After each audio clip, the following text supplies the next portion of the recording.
إن الدين عند الله الإسلام.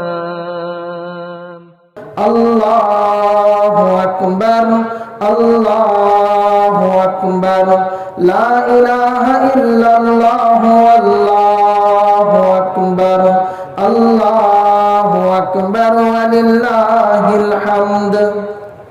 الحمد لله الحمد لله الذي أبدع الأفلاك والأرضين، والصلاة والسلام على من كان نبيا وآدم بين الماء والتين وعلى آله وأصحابه أجمعين. أما بعد، فأعوذ بالله من الشيطان الرجيم. بسم الله الرحمن الرحيم. لن ينال الله لحومها ولا دماؤها ولكن يناله التقوى منكم. وقال النبي صلى الله عليه وسلم: ما عمل آدمي من عمل يوم النحر أحب إلى الله من إهراق الدم، أو كما قال عليه الصلاة والتسليم. اللهم صل على سيدنا مولانا محمد في أول وأوسط وآخر كلامنا. رب اشرح لي صدري ويسر لي أمري واحلل عقدة من لساني يفقه قولي. آج بھی ہو جو ابراہیم سا ایمان پیدا، آج بھی ہو جو ابراہیم سا ایمان پیدا، آگ کر سکتی ہے انداز گلستہ پیدا. بزرگان محترم و معزز سامعین کرام اور عزیز ساتھیوں، اللہ رب ذوالجلال کا بے انتہا فضل و کرم ہوا کہ اللہ تبارک و تعالی نے آج کے اس مبارک موقع پر عیدگاہ کی نئی تعمیرات کے ساتھ نئے کمپاؤنڈ کے انڈر میں ہم تمام کو عید الاضحیٰ کی نماز پڑھنے اور عربی خطبہ سننے کی توفیق نصیب فرمائی. اور اس مبارک موقع پر میں دل کی گہرائیوں کے ساتھ آپ تمام حضرات کو عید الاضحیٰ کی مبارکبادی پیش کرتا ہوں اور تقبل اللہ منا ومنکم کہتا ہوں. محترم حضرات، اللہ تبارک و تعالی کی طرف سے ہم مسلمانوں کو عید کے طور پر 2 دن عطا کیے گئے ہیں. ایک رمضان المبارک کے مکمل ہونے پر عید منائی جاتی ہے جسے عید الفطر کہا جاتا ہے، اور دوسری بڑی عید جسے قربانی کی عید کہا جاتا ہے یا عید الاضحیٰ اور بقرہ عید بھی کہا جاتا ہے، جو آج کا دن ہے. اللہ تبارک و تعالی کے نزدیک آج کے دن اور آج کے بعد جو مزید 2 دن ہیں قربانی کے، ان دنوں میں سب سے زیادہ محبوب عمل اللہ کے نبی علیہ السلام نے فرمایا کہ وہ قربانی کرنا ہے. اور قربانی صرف اس امت مسلمہ کا خاصہ نہیں ہے، بلکہ اللہ تبارک و تعالی نے تمام امتوں کے اوپر قربانی کو فرض کیا تھا. قرآن پاک میں سورہ حج میں اللہ تبارک و تعالی ارشاد فرماتا ہے: وَلِكُلِّ أُمَّةٍ جَعَلْنَا مَنْسَكًا. ہم نے ہر امت کے لیے قربانی کو فرض کیا تھا، ہم نے ہر امت کے لیے قربانی کو واجب کیا تھا.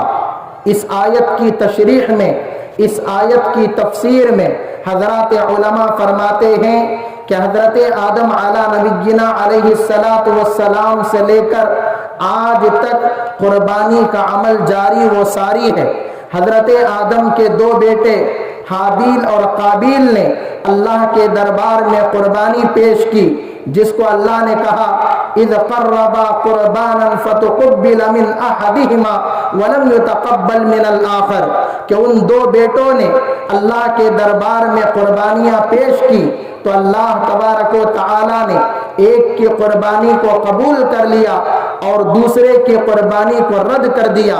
تو اس سے معلوم کیا ہوتا ہے کہ اس دنیا کے سب سے پہلے انسان حضرت آدم علی نبینا علیہ السلام ہی کے زمانے سے قربانی کا عمل جاری و ساری ہے، لیکن قربانی کے عمل کو طاقت، قربانی کے عمل کو قوت، قربانی کے عمل کو اہمیت، قربانی کے عمل میں جان حضرت ابراہیم علیہ السلام کے عمل سے پیدا ہوئی۔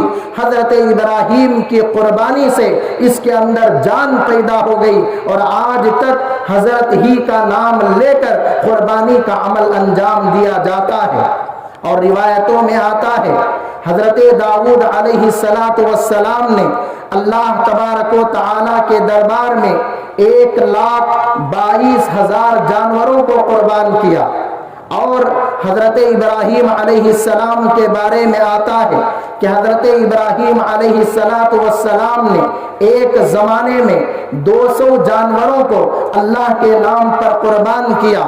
اور صرف مسلمانوں کے مذاہب ہی نہیں بلکہ مسلمانوں کے مذاہب کے علاوہ عیسائیت اور یہودیت کے اندر بھی قربانی کا عمل ایک لمبے عرصے تک جاری رہا، اور اسی طرح یونانیوں کے اندر بھی قربانی کا عمل جاری رہا۔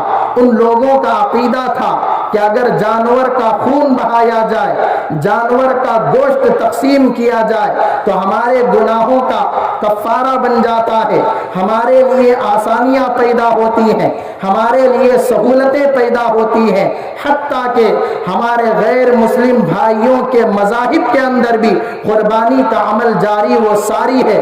حالانکہ اس کی شکلیں الگ ہیں، صورتیں الگ ہیں، لیکن ہر مذہب کے اندر، ہر قوم کے اندر، ہر ادیان کے اندر قربانی کا عمل رہا ہے۔ وہ الگ بات ہے کہ اس کی شکلیں الگ ہیں، اس کی صورتیں الگ ہیں، لیکن قربانی کا عمل ہر ایک مذہب کے اندر ہے۔ تو قربانی کے عمل کو جان حضرت ابراہیم علیہ السلام کے عمل سے پڑی ہے۔ اور حضرت ابراہیم علیہ السلام کون ہے جس کو اللہ تبارک و تعالی نے قرآن پاک میں ابو الانبیاء کہہ کے پکارا، جس ابراہیم کو اللہ تبارک و تعالی نے امام الناس، لوگوں کا امام کہہ کر پکارا، جس ابراہیم کو اللہ تبارک و تعالی نے سب سے پہلے قرآن پاک کے اندر مسلم کے لفظ سے مسلمان کہہ کے پکارا، جس ابراہیم کو اللہ تبارک و تعالی نے حنیف کہہ کے پکارا کہ یہ سیدھی راہ دکھانے والا، یہ سچی راہ بتانے والا ہے، جس ابراہیم علیہ السلام کے سلسلے میں اللہ تبارک و تعالی نے پورے قرآن پاک کے اندر 60 پر 7 جگہ نام لیا ہے اور ان کا ذکر کیا ہے، وہ ابراہیم علیہ السلام جن کے سب سے پہلے اللہ نے بال سفید فرمائے، ان سے پہلے کسی کا بال سفید نہیں ہوا تھا۔ وہ ابراہیم علیہ السلام جن کی سب سے پہلے کائنات میں ختنہ ہوئی، اس سے پہلے کسی کا ختنہ نہیں ہوتا تھا۔ بہت ساری عظمتیں اور فضیلتیں حضرت ابراہیم علیہ السلام کی ہیں۔ ہزاروں انبیاء حضرت ابراہیم علیہ السلام کی نسل میں پیدا ہوئے ہیں۔ مسلمان جہاں حضرت ابراہیم علیہ السلام کو اپنا امام، اپنا پیشوا، اپنا مقتدی مانتے ہیں، وہیں یہودی لوگ بھی حضرت ابراہیم کو اپنا پیشوا مانتے ہیں، عیسائی لوگ بھی حضرت ابراہیم کو اپنا پیشوا مانتے ہیں، اور دیگر قوم کے لوگوں نے بھی حضرت ابراہیم علیہ السلام کو بہت سراہا ہے۔ تو حضرت ابراہیم علیہ السلام کو اللہ تبارک و تعالی نے بہت سارے امتحانات سے گزارا، بہت سارے مرحلوں سے گزارا، اور حضرت ابراہیم ہر امتحان میں 100 کو 100 پاس ہو گئے۔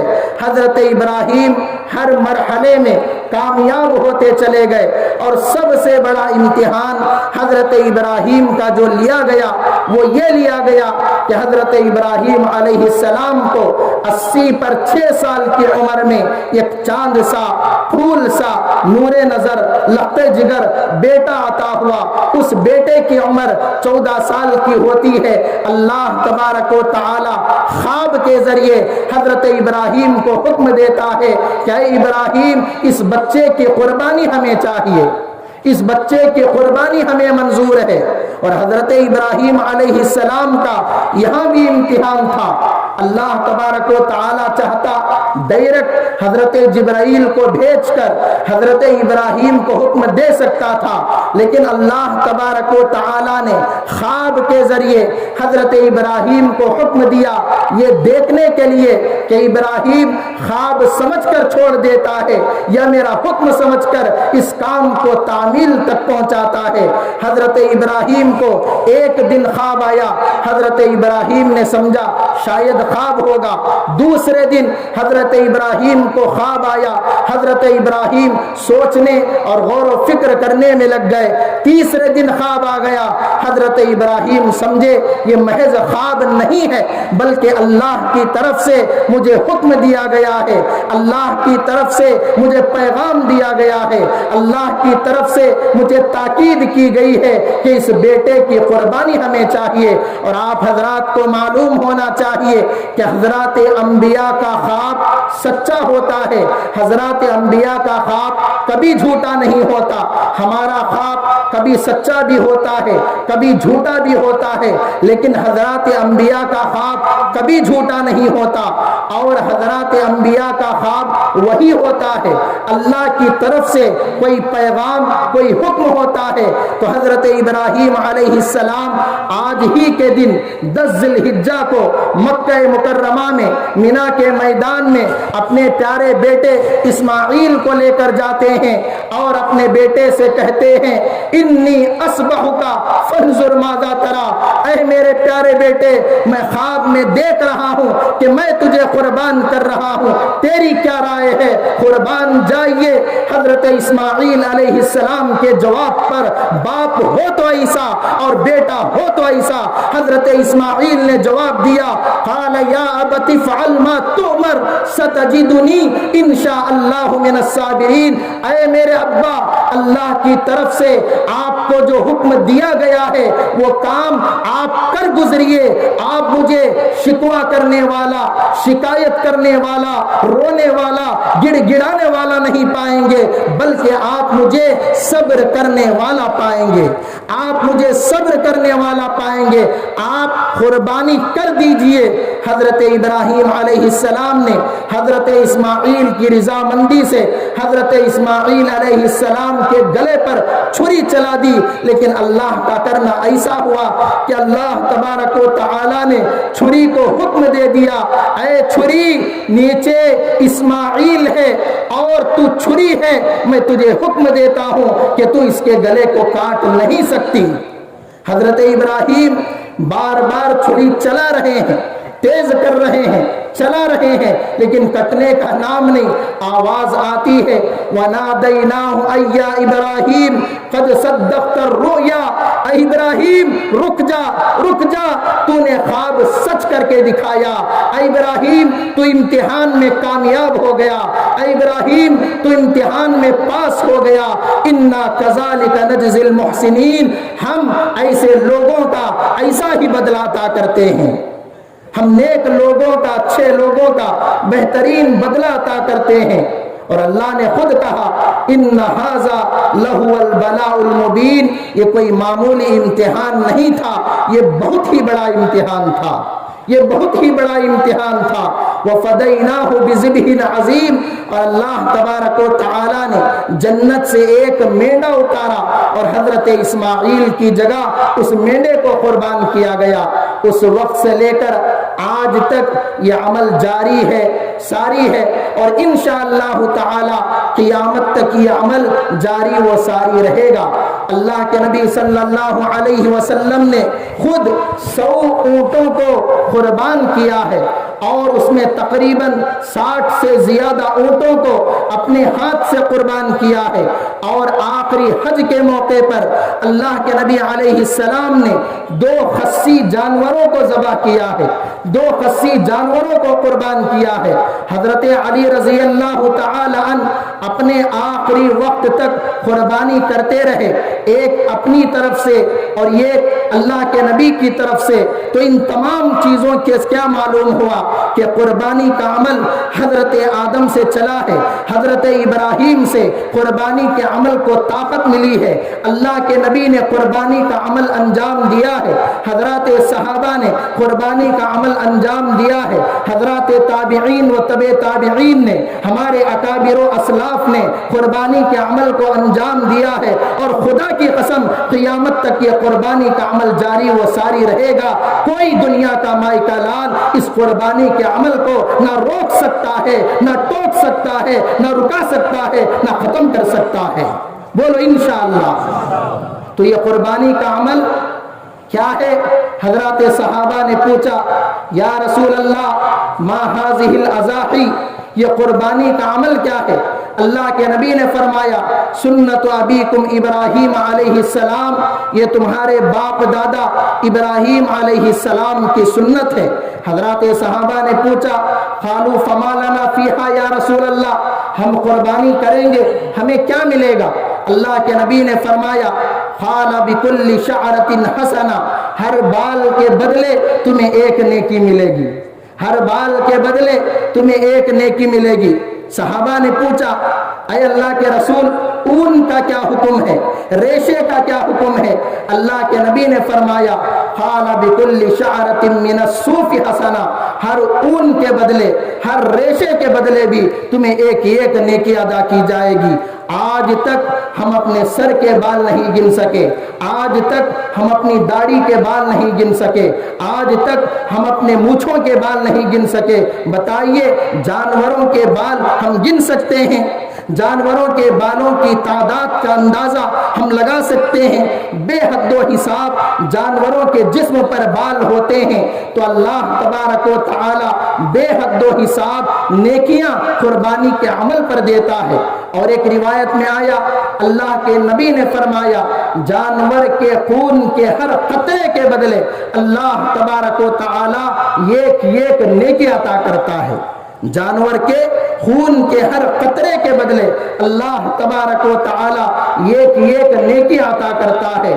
تو اے مسلمانوں، قربانی کا عمل یہ بہت ہی بڑا عمل ہے، اور اللہ کے نبی نے فرمایا فطیبوا بہا نفسا، تو اس قربانی کے عمل کو خوش دلی سے کیا کرو، خوشی کے ساتھ کیا کرو، شوق کے ساتھ کیا کرو، ذوق کے ساتھ کیا کرو، جذبے کے ساتھ کیا کرو، تنگ دلی کے ساتھ، مایوس ہو کر، اداس ہو کر، بوجھ سمجھ کر ہمیں قربانی نہیں کرنی چاہیے۔ تو سارے حضرات جو قربانی دینے والے ہیں وہ خوش دلی کے ساتھ قربانی کریں گے؟ آواز اس نہیں آ رہا، قربانی کرنے والے نہیں کیا کون بھی؟ ذرا بولو انشاءاللہ۔ اس انشاءاللہ کی برکت سے جو حضرات قربانی نہیں دینے والے بھی ہیں انشاءاللہ آئندہ سال وہ قربانی کر سکتے ہیں، تو انشاءاللہ کہنے میں کیا شرم ہے؟ انشاءاللہ اللہ ہم سب کو قربانی کے عمل کی توفیق نصیب فرمائے۔ میں کچھ مسائل بیان کر کے قربانی کے اپنی بات ختم کرتا ہوں۔ قربانی کرنا ہر مسلمان عاقل، بالغ، مقیم، آزاد، صاحب نصاب پر فرض ہے۔ یہ 6 چیزیں ہیں، جس مسلمان کے اندر 6 چیزیں پائی جائیں اس بندے کے اوپر قربانی واجب ہے۔ نمبر 1 مسلمان ہونا، نمبر 2 عاقل ہونا، نمبر 3 بالغ ہونا، نمبر 4 آزاد ہونا، نمبر 5 مقیم ہونا، نمبر 6 صاحب نصاب مالدار ہونا۔ اس کی تفصیل آپ نے حضرات علماء سے سن لی ہوگی۔ اور ان 3 دنوں کے اندر 10، 11، 12 اس کی عصر تک جس بندے کے پاس نصاب کے بقدر مال آ گیا اس کے اوپر قربانی واجب ہے۔ مجھے عام طور پر ایک بات سننے میں اور دیکھنے میں آئی کہ بعض لوگ کیا سمجھتے ہیں کہ پوری زندگی میں ہم نے کبھی اپنی طرف سے کوئی قربانی ادا کر دی تو ہماری طرف سے ادا ہو گئی۔ ایسی بات نہیں ہے۔ کل میرے ساتھ ایک مسئلہ پیش آیا، ایک صاحب میرے پاس آئے اور انہوں نے کہا میں نے بہت پہلے ہی میری طرف سے قربانی دے دی ہے، اس سال میں اپنے بچوں کی طرف سے قربانی دینا چاہتا ہوں، تو کیا میں اپنے بچوں کی طرف سے قربانی دے سکتا ہوں؟ تو میں نے ان کو مسئلہ سمجھایا۔ ہر سال صاحب نصاب مالدار کے اوپر قربانی واجب ہوتی ہے۔ جس بندے کے اوپر قربانی واجب ہو سب سے پہلے اسے اپنی طرف سے قربانی کرنی چاہیے۔ لوگ کیا کرتے ہیں، ایک سال اپنی طرف سے، دوسرے سال اپنی بیوی کی طرف سے، تیسرے سال اپنی ماں کی طرف سے، چوتھے سال اپنے باپ کی طرف سے، اور پانچویں سال اپنے بچوں کی طرف سے۔ ایسا نہیں ہے، جس بندے کے اوپر قربانی واجب ہو اسے ہر سال قربانی دینی ہے۔ حج بیت اللہ صرف پوری زندگی میں ایک مرتبہ فرض ہوتا ہے، لیکن قربانی مالدار کے اوپر ہر سال واجب ہوتی ہے، ہر سال واجب ہوتی ہے۔ تو آپ سب سے پہلے اپنی قربانی ادا کریں گے، اور ساتھ میں ثواب پہنچانے کے لیے نفلی قربانی اپنے ماں باپ کی طرف سے، اپنی اولاد کی طرف سے، اللہ کے نبی کی طرف سے، بزرگوں کی طرف سے ادا کریں گے۔ وہ نفل قربانی ہے، اور آپ کے اوپر جو قربانی ہے وہ واجب قربانی ہے۔ ایک بات تو یہ ہو گئی۔ اور آج قربانی کا دن ہے تو لوگ جانوروں کو قربان کرتے ہیں، تو بعض دفعہ بہت بے احترامی کے ساتھ، بے ادبی کے ساتھ جانوروں کو قربان گاہ لے جاتے ہیں، ان کو گراتے ہوئے، پٹکتے ہوئے، لات مارتے ہوئے۔ یہ سراسر غلط بات ہے، یہ سراسر بے ادبی اور بے احترامی ہے۔ پورے ادب و احترام کے ساتھ جانور کو قربان گاہ کی طرف لے کر جائیے، محبت کے ساتھ، پیار کے ساتھ جانور کو پانی پلائیے، آرام سے جانور کو زمین پر لٹائیے، کوئی شور شرابہ نہیں، کوئی بے ادبی نہیں، کوئی پٹکنا لٹکنا نہیں، آرام سے جانور کو لٹائیے، اور وہ جو دعائیں ہیں، دعائیں پڑھ کر بسم اللہ اللہ اکبر کہہ کر جس بندے کی طرف سے قربانی کی جا رہی ہے اس کا نام لے کر یا اس کا تصور کر کر بسم اللہ اللہ اکبر کہہ کر قبلے کی طرف رخ کر کے جانور کو ذبح کیا جائے۔ اور یہاں ایک مسئلہ سمجھنے کی ضرورت ہے، جانور کو ذبح کرنے میں جتنے لوگ شریک ہوں، ہر شریک آدمی کو بسم اللہ اللہ اکبر کہنا ضروری ہے، بسم اللہ اللہ اکبر کہنا ضروری ہے۔ اگر 4 آدمی ذبح کرنے میں شریک ہیں، ایک آدمی نے بھی بسم اللہ اللہ اکبر نہیں کہا تو وہ قربانی نہیں ہوگی۔ ذبح کرنے کے عمل میں، چاقو پکڑنے میں یا چاقو والے کا ہاتھ پکڑنے میں آپ ساتھ دے رہے ہیں تو اس آدمی کو بھی بسم اللہ اللہ اکبر کہنا ضروری ہے۔ تو اس لیے اس بات کو بھی آپ بتا دیں، اور جانور کو ذبح کرنے کے بعد فوراً جانور کا چمڑا نہ چھیلیں۔ ہمارے قصائی بھائیوں کو بہت جلدی ہوتی ہے تو وہ دوسری جگہ جانے کی چکر میں فوراً ذبح ہوتا ہے جانور، فوراً چمڑا چھلنا شروع کر دیتے ہیں۔ یہ سراسر غلط بات ہے۔ اسے تھوڑی دیر رکھ دیا جائے، جب خون ٹھنڈا ہو جائے، خون نکل جائے، جانور آرام سے لیٹ جائے، تب جا کر اس کے چمڑے کو چھلا جائے۔ چمڑا چھل گیا، اب قصائی کو، قصاب کو آپ چمڑا دے کر یا جانور کا گوشت دے کر اس کی اجرت نہیں دے سکتے۔ قصائی کو الگ سے پیسے دینے ہوں گے، جانور کا چمڑا دے کر یا اس کا گوشت دے کر یا سرے پائے دے کر آپ اس کی مزدوری نہیں دے سکتے، بلکہ الگ سے آپ کو پیسے دینے ہوں گے۔ اگر آپ نے ایسا کیا تو آپ گنہگار ہوں گے۔ پھر اس گوشت کو 3 حصوں میں آپ بانٹیں، ایک حصہ غریبوں کے لیے، دوسرا حصہ اپنے رشتہ داروں کے لیے، تیسرا حصہ خود اپنے لیے۔ یہ مستحب عمل ہے۔ اگر کوئی آدمی پورا کا پورا گوشت خود رکھ لے، بچے زیادہ ہیں، خاندان بڑا ہے، تو یہ بھی جائز ہے، لیکن 3 حصے کرنا یہ مستحب ہے، اور بعض حضرات نے کہا یہ افضل عمل ہے۔ اور جانور کا جو چمڑا ہے یا تو آپ خود استعمال کر سکتے ہیں لیکن بیچ نہیں سکتے، اس جانور کے چمڑے کو بیچ نہیں سکتے۔ اگر آپ بیچ بھی دیں تو اس کی قیمت کا صدقہ کرنا ہوگا، اور سب سے بہترین مصرف جانوروں کے چمڑے کا وہ دینی مدارس ہیں، وہ دینی مدارس ہیں جو اسلام کے قلعے ہیں۔ اور ہمارے شہر کا سب سے قدیم اور پرانا ادارہ دارالعلوم امدادیہ ہے، جس مدرسے میں کئی بڑے بڑے اللہ والوں کی آمد ہو چکی ہے، اس کی ایک لمبی تاریخ اور داستان ہے۔ تو آپ سارے حضرات سے میں گزارش کروں گا کہ یہ ہمارے شہر کا ادارہ ہے، ہمارے شہر کا مدرسہ ہے، تو اس مدرسے کا حق پہلے نمبر پر بنتا ہے۔ تو آپ حضرات ہو سکے تو چمڑا ڈائریکٹ مدرسے کو لا کر پہنچائیں۔ اگر آخری درجے میں آپ نہیں پہنچا سکتے تو فاروقیہ مسجد کے پاس اور جامع مسجد کے پاس آٹو کا انتظام رہے گا، آپ اس آٹو میں چمڑے کو پہنچا دیں، وہ چمڑا یہاں پہنچ جائے گا۔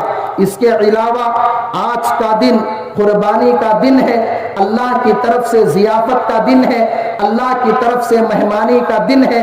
آپ حضرات خوشی خوشی اپنے جانوروں کے گوشت میں سے کھائیں، کھلائیں، اور آج عید کے دن جب آپ یہاں سے جائیں گے، ایک راستے سے آپ آئے ہوئے ہوں گے، جاتے ہوئے دوسرے راستے سے آپ جائیں، یہ سنت عمل ہے۔